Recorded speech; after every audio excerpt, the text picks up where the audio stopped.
ప్రతి క్షణం నేను కూడా ఈ బాధను అనుభవించాను మాత. కురుక్షేత్రంలో ఎవరి దేహం గాయపడినా అప్పుడు స్రవించింది నా రక్తమే. ఎవరికైనా వీరస్వర్గం లభించినప్పుడు వారి బాధల భారాన్ని నాకు విడిచి వెళ్లారు. విజయోత్సాహాన్ని నేను అనుభవించాను మాత. అలాగే పరాజయ దుఃఖాన్ని నేనే అనుభవించాను.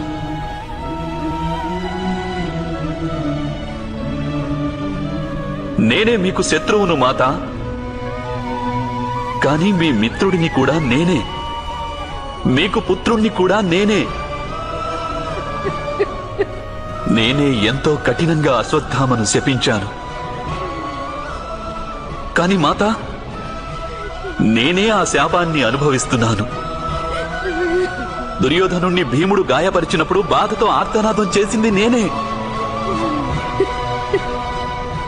నేను జీవన పర్యంతం మాతల ఆశీస్సులను స్వీకరిస్తూ వచ్చాను. కనుక ఈ రోజున దేవకీ నందనుడు